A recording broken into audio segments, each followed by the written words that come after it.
Oh my god, yes, I love lore. Lore. Hey there, my name is Volta. I'm here to show you a deck I've been playing quite a bit in the past few days in ranked. I've been enjoying it quite a lot.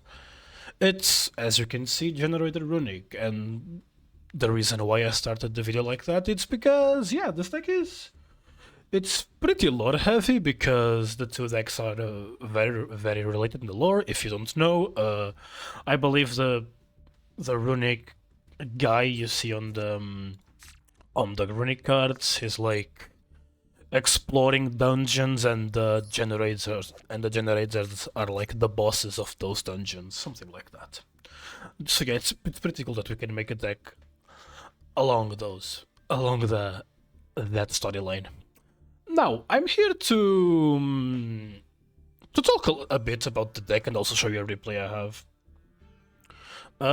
If you guys want to, I can make a more in detail video about this deck because there's some stuff I would like to explain.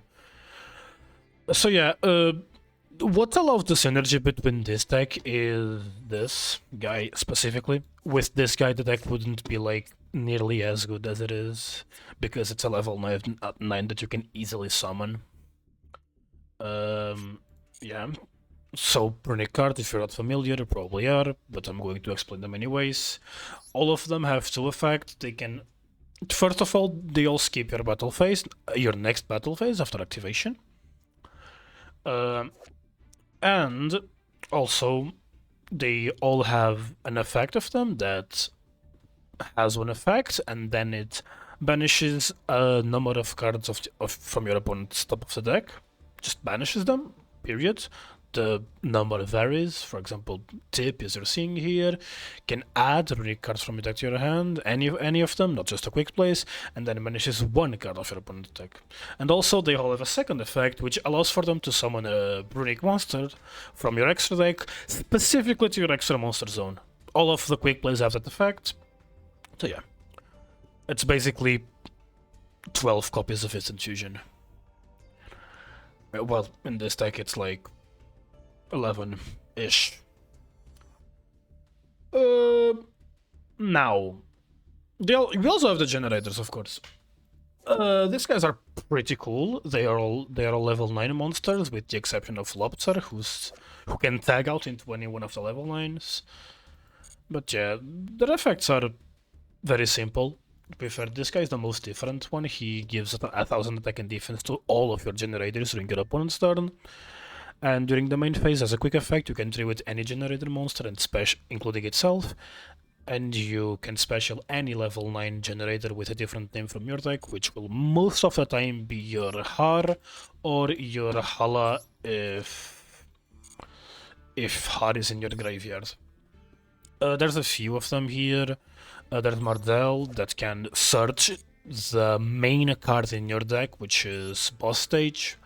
And yeah, I mostly use... the Runicks here are used for two reasons. One, they can give you a level 9 body, and two, they can give you a bunch of drop power to somewhat like hold the game until you get to your generator part, and then from that point on, you just play generator, and there's pretty much nothing that can stop you. The replay I'm going to show you, I was very heavily interacted with, and I was still able to just, just power through all that. There's also a few other things in this deck, like you may be seeing this thing here. You're probably wondering what the fuck does this do. This card's a rank 9 exit that has a hand loop attached to it. So yeah, there's like a very specific line you do if you open Monstrosity. Also, let me very quickly talk about this card. This card is broken to shit. You can target any level 9 monster you control, and then special summon 2 level 9 monsters that have a different type and attribute from that one, with different names, and also they can attack but it doesn't negate their effect. So yeah, this is like 2 level 9 bodies that can allow you to go into your guy, which is like this Leviathan, who like tributes itself, specials your Mungander, and then like can attach a number of cards from your opponent's field or graveyard to it equal to the number of materials it had, so yeah, it's very strong. And then also, the line I was just explaining, it can... these two, you can make 2 of this very easily, handle up your opponent for 2, and then overlay them into Utopic Future and then into Utopic Draco Future for 1 monster negate and steal.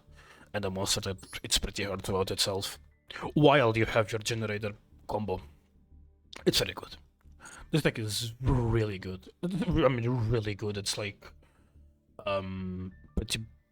pretty overstated, but deck is fine. It's not like meta tier or anything, but it's nice.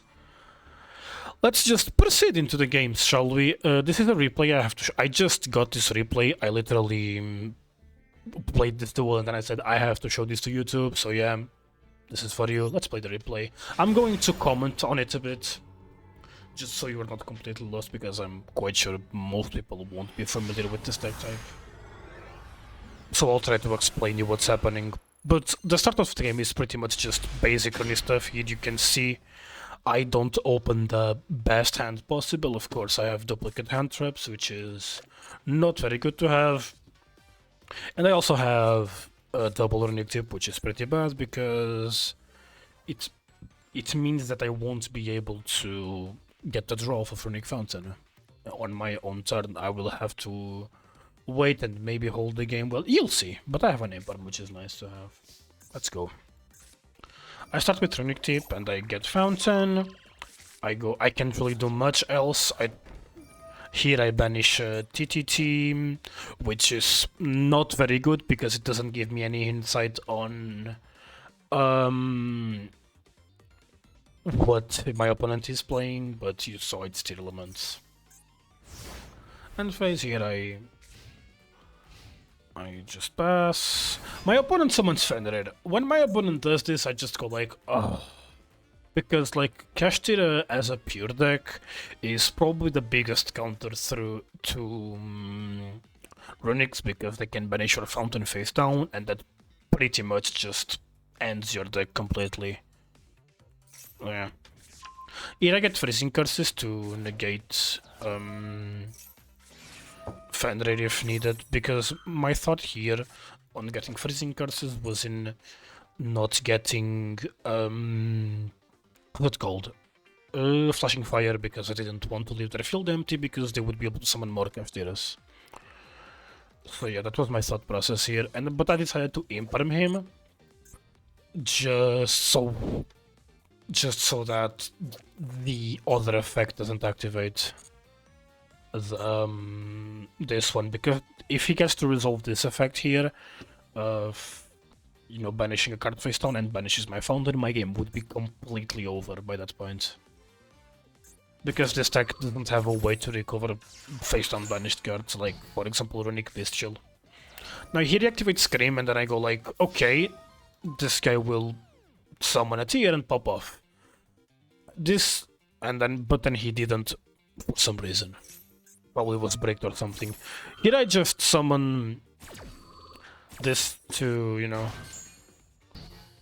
try and hold a bit, not take too much damage, and pop his Fenrir, because I really don't want him to pop Fenrir. Here I draw pretty well here. I drew a Runick spell that can give me an extra draw, and I even drew Vala, which is a very good starter, but not so good right now, because I don't have another Generator on me. So yeah, do it, and then I end phase. Range turn, and then I draw Lopter. Lopter is very good because it allows me to use Vala. So yeah, I use Vala, I get Vala to summon Lopter, and then he superpowers me. And I get really sad because Vala was banished. He goes into Garuda, that's fine. I get Slumber here. Here I do the most godly draw ever. I have one card, and then I say, if I don't draw well of this, I'm probably fucked, because I only have Maxi and Ash. I mean, good, I regret that I have Runick Fountain, but yeah, it probably won't be enough, because it's tier elements after all. And then I draw World Legacy Monstrosity. This card is really good. So yeah, I do that, I get Har and Halan. Hala effect will summon Lopter, and then Lopter will use its effect to get me Mardell, which would get me to my boss stage. Now I activate boss stage here, and then I go into Leviathan, and I pass because I don't have a battle phase. Now, here I can... So my plan here was to use Vala to summon Hela from Graveyard to summon Har back once it was in the graveyard, because Har is an Omni-Negate. He's like the best card in the deck, you always want to have him. He's an Omni, he's also a hand rip. So yeah, he's like very good and you always want to have him on field. But yeah, then my plan was to summon Vala here, which would summon Hela, which Hela has a quick effect to tribute any Generaider to summon a Generator from your graveyard, or a zombie, but a Generator in this deck. And yes, it would summon Har once it was on the graveyard for that juicy Omni-Negate. Yeah. Now, boss stage will do that. So yeah, then this guy summons... I thought he was going to get both my guys off the field. But no, he decided to... I don't think he read this card. He probably had a fusion that could, you know, fuse off this. Probably didn't read this. So yeah, he fuses my Hela into... and his Garuda into Dragostapelia, and I take good care of it. Yeah. So yeah, he draws one, I'm maxing him. Yeah, now I see that this guy has like... Yeah, he has Scream on field and he has another Scream in graveyard.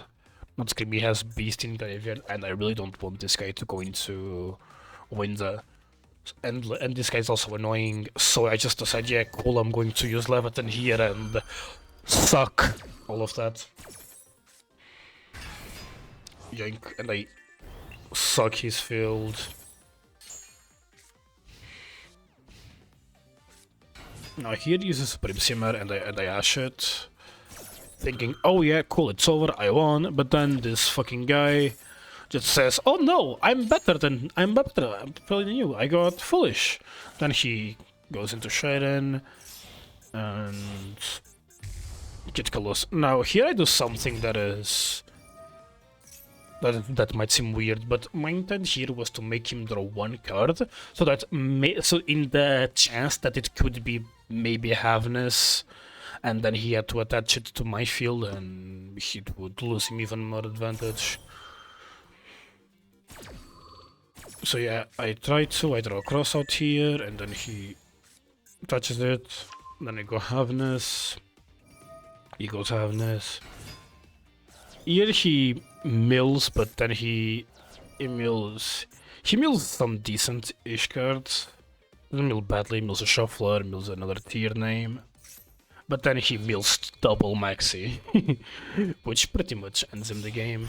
He goes Typhon here, he crashes into my Generator token, and then returns my guy.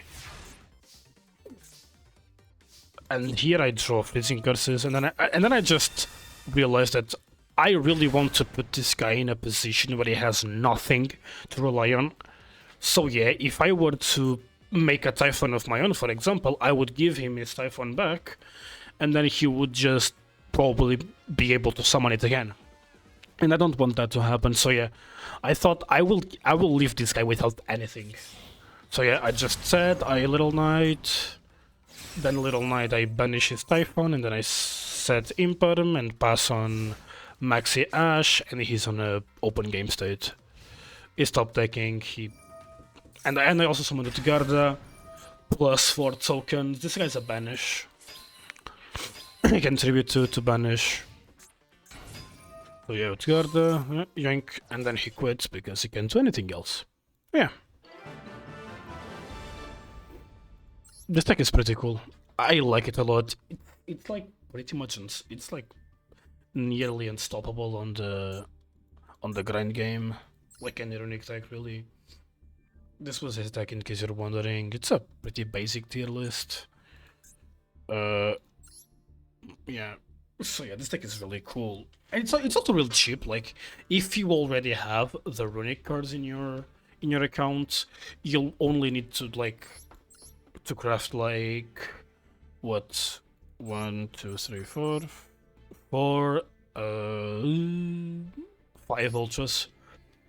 It's not a lot. And I think it's pretty fun to play. So yeah, I hope you enjoyed this video, and I will see you on the next one. Bye.